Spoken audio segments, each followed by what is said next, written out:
আসসালামু আলাইকুম এভরিওয়ান, আশা করি সবাই ভালো আছেন। আজ আমরা CSS FlexBox সম্পর্কে জানবো। FlexBox আসলে খুবই গুরুত্বপূর্ণ আমাদের CSS এ।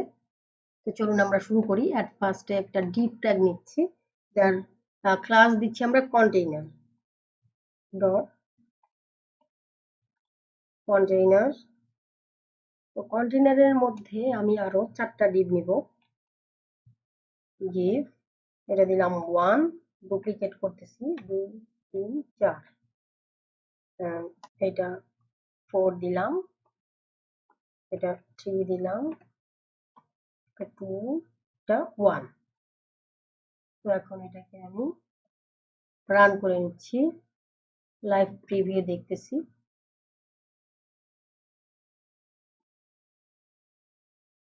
দেখেন চলে আসছে। তো আমরা এখন CSS এ ডিজাইন করব। কন্টেইনারকে ধরছি, কন্টেইনার একটা ব্যাকগ্রাউন্ড কালার দিচ্ছি, ব্যাকগ্রাউন্ড কালার ডার্ক ব্লু দিলাম। তারপর আমরা কন্টেইনারের মধ্যে যে ডিভ আছে ডট কন্টেইনারের মধ্যে যে ডিভ আছে এর একটা ব্যাকগ্রাউন্ড দিচ্ছি,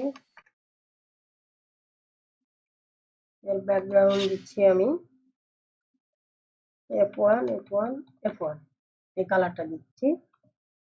তো এটার একটা মার্জিন দিচ্ছি, মার্জিন দিলাম 10 পিক্সেল, প্যাডিং দিচ্ছি, প্যাডিং দিলাম 20 পিক্সেল। ওকে, তো এরকম দেখাচ্ছে। ফন্ট সাইজ দিচ্ছি, ফন্ট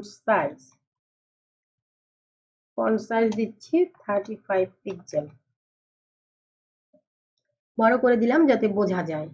তো এখন আমরা ফ্লেক্স বক্স সম্পর্কে জানার জন্য এই টিউটোরিয়াল। তো ফ্লেক্স বক্স আমরা ডিসপ্লে প্রপার্টি সম্পর্কে এর আগেও দেখেছি, ডিসপ্লে ব্লক, ইনলাইন ব্লক, এগুলো আমরা আগে দেখেছি। তো ডিসপ্লে প্রপার্টির একটা ভ্যালু হচ্ছে ফ্লেক্স।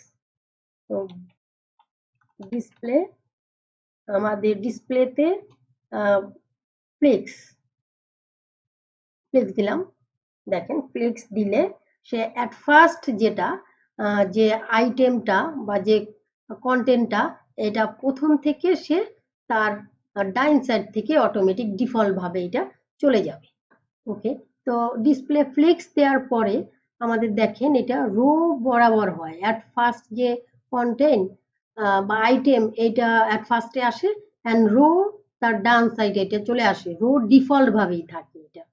তো আমরা যদি এই ডিরেকশনটা চেঞ্জ করতে চাই যে এটা কলাম আকারে থাকবে, তাহলে এটার একটা প্রপার্টি হচ্ছে ফ্লিক্স ডিরেকশন।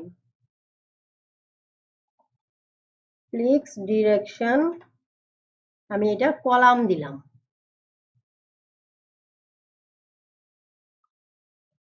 কলাম আকারে চলে আসছে। দেখেন এখন কলাম যদি আমি রিভার্স দেই, আর একটা আছে কলাম রিভার্স,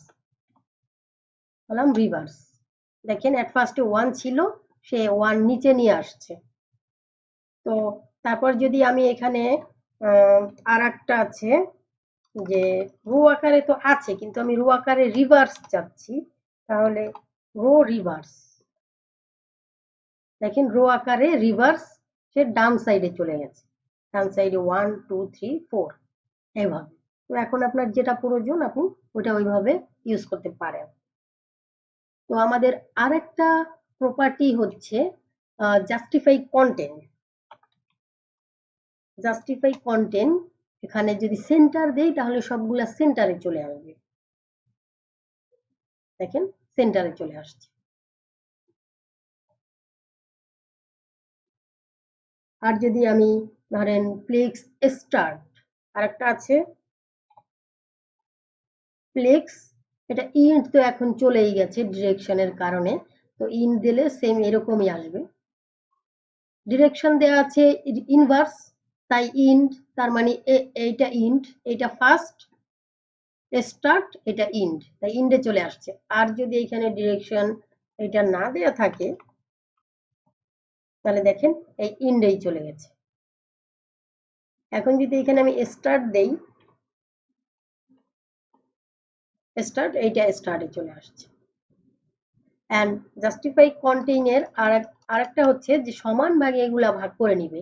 দেখেন স্পেস অ্যারাউন্ড যে স্পেস আছে সে সমান ভাগে সবগুলা ভাগ করে নিয়েছে। আর আরেকটা হচ্ছে স্পেস বিটুইন। দেখেন পুরোটা দেখলে আপনি বুঝতে পারবেন যে সে বিটুইন এক থেকে সমান ভাবে আপনার ডিস্টেন্স নিয়ে নিয়েছে। তো যখন আপনার যেটা দরকার আপনি ওইটা করে নেবেন। এটা হলো জাস্টিফাই কন্টেইনের সবগুলো প্রপার্টি আমরা দেখলাম। তো আরেকটা হচ্ছে যে অ্যালাইন আইটেম।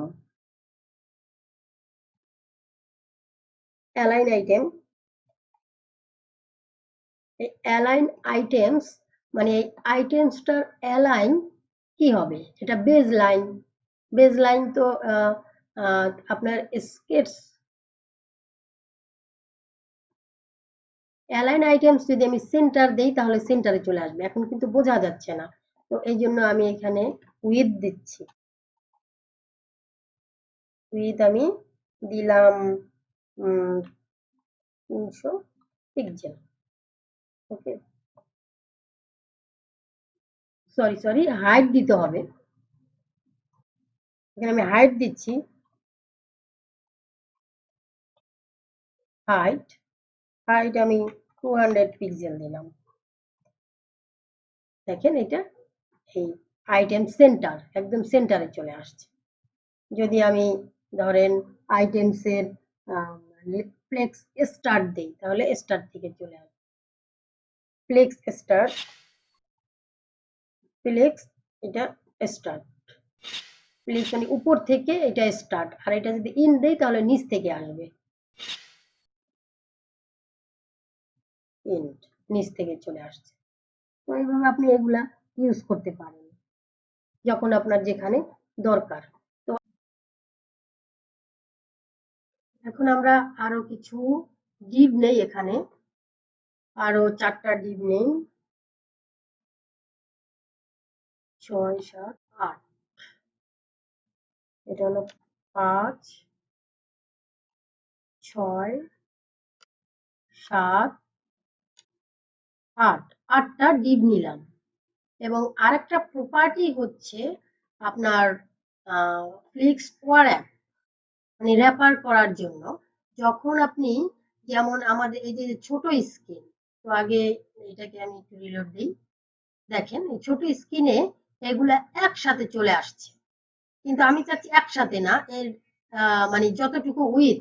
আচ্ছা আমরা ডিভে একটা উইথ দিচ্ছি, আগে উইথ দিচ্ছি 100 পিক্সেল। 100 পিক্সেল এখানে অনেক ছোট ছোট হয়ে যাচ্ছে, কিন্তু আমরা চাচ্ছি যে যখন এটা বড় যখন আছে, বড় স্ক্রিনে ফুল স্ক্রিন, তখন এটা এরকম। কিন্তু আমি যখন ছোট স্ক্রিন হবে আমার সাইজটাও আমি সেম চাচ্ছি, তখন এটাকে ওয়ারঅ্যাপ করতে হবে।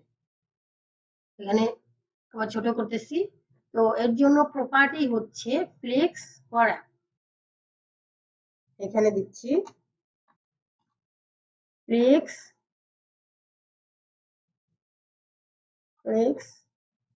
ওয়ারঅ্যাপ। ফ্লেক্স ওয়ারঅ্যাপের 3টা ভ্যালু। একটা হলো নো, যদি ওয়ারঅ্যাপ দেয়া থাকে তাহলে নো ওয়ারঅ্যাপ হবে, আর একটা ওয়ারঅ্যাপ হবে আর ওয়ারঅ্যাপ রিভার্স হবে। তো আমরা ওয়ারঅ্যাপ দিই, সেমিকোলন দিয়ে শেষ করি। দেখেন এটা পুরোটা এর সাইজ যে আমি 100 পিক্সেল দিছি উইথ, তো সেই অনুযায়ী পুরো তার সাইজ ঠিক রেখে সে পুরাটাই ঠিক রেখে সে এটা নিয়েছে।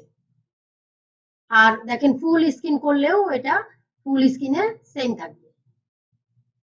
এটা যখন আমরা রেসপন্সিভ করি, ওয়েবসাইট রেসপন্সিভের জন্য আমরা এটা ইউজ করি। তো এটার আরেকটা হচ্ছে ওয়ারঅ্যাপ রিভার্স। দেখেন মানে লাস্টে যেটা এটা ফার্স্টে চলে আসবে। 5 এই বক্স নিচে ছিল, 5 থেকে 6 7 8 এটা কিন্তু উপরে চলে গেছে, তো এই জন্য রিভার্স। তো এখন যদি আমি না চাই ওয়ারঅ্যাপ করা, মানে আগেই করা আছে কিন্তু আমি এটাকে উঠিয়ে দিতে চাচ্ছি, তাহলে হবে এটা নো ওয়ারঅ্যাপ। এটা নো ওয়ারঅ্যাপ, আর ওয়ারঅ্যাপ না দিলে সেম হবে। নো দিলেও আর না যদি দেন তাহলে সেমই হবে। তো আমরা এটা শুধু ওয়ারঅ্যাপ রাখি, র‍্যাপ করলাম।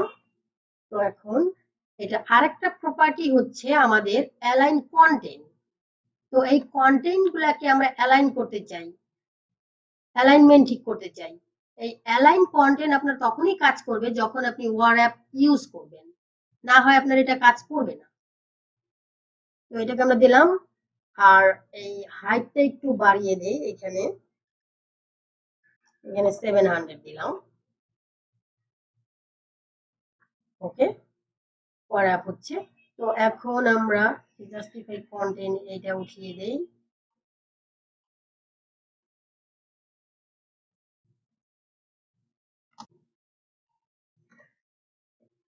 অ্যালাইন কন্টেন্ট, অ্যালাইন কন্টেন্ট দেখেন এখানে এর ভ্যালু হচ্ছে সেন্টার, ফ্লিক্স, এন্ড, সেম আগের মতোই। তো আমি সেন্টার দিচ্ছি, দেখেন সেন্টারে এটা চলে আসছে। এখন আমি চাচ্ছি যে এটা উপর থেকে আসবে, ফ্লিক্স, ফ্লিক্স হবে স্টার্ট থেকে, তাহলে এখানে হবে ফ্লিক্স স্টার্ট, ফ্লিক্স স্টার্ট, দেখেন স্টার্টে চলে গেছে। এখন যদি আমি ইন থেকে চাচ্ছি নিচে থেকে, তাহলে এখানে ইন্ড, ইন্ড। এখন আপনার যেরকম প্রয়োজন আপনি ওইভাবে ইউজ করবেন। আর আমি চাচ্ছি যেটা ভাগ করে হবে, তাই এটার জন্য হলো space around, space around use করতে পারেন, অথবা স্পেস বিটুইন, স্পেস বিটুইন। এখন আপনার যখন যেরকম এটা প্রয়োজন আপনি ওইভাবে ইউজ করবেন। এখন আমরা এখানে যখন এই ফ্লিক্স ডিরেকশন, আমরা এখানে রো, রো না দিলেও আপনার রো আকারে নিবে, তারপরে রো রিভার্সও দিতে পারেন। আচ্ছা, রো এন্ড আমরা এখানে ওয়ারঅ্যাপ দুইটা, ফ্লিক্স ওয়ারঅ্যাপ এন্ড ফ্লিক্স ডিরেকশন, এই দুইটা আমরা আলাদাভাবে ইউজ করছি, কিন্তু আলাদাভাবে ইউজ না করে আমরা একটা শর্টকাটে ইউজ করতে পারি। আর শর্টকাট ইউজের জন্য একটা প্রপার্টি হচ্ছে ফ্লিক্স ফ্লো। দেখেন এখানে আমি দিচ্ছি flicks flow, flicks hyphen flow. এটার জন্য আমরা প্রথম দিলাম রো, রো দিলাম, এই প্রথম হবে ফ্লিক্স ডিরেকশন, এটা ডিরেকশনটা কোন দিকে হবে, রো, এন্ড এটার ওয়ারআপটা কি হবে, ফ্লিক্স ওয়ারআপ, ওয়ারআপ দিলাম, এই ওয়ারআপ দিলাম। এখন আমি এই দুইটা উঠিয়ে দিচ্ছি, দেখেন একই কাজ করছে। এখন আপনি যেভাবে আপনার নিজের মতো করে আপনি ইউজ করতে পারেন, দুটাও ইউজ করতে পারেন, আর শর্টকাট একটাও ইউজ করতে পারেন। তবে মনে রাখবেন যত কম কোড লিখবেন তত আপনার ওয়েবসাইট স্পিড ভালো হবে, ভালো কাজ করবে। সো আপনি দুইটা না লিখে একটা লেখা বেটার। তো আজকের ভিডিও এ পর্যন্ত, বাকিগুলো পরবর্তী ভিডিওতে আমরা দেখব। ভালো থাকবেন, আল্লাহ হাফেজ।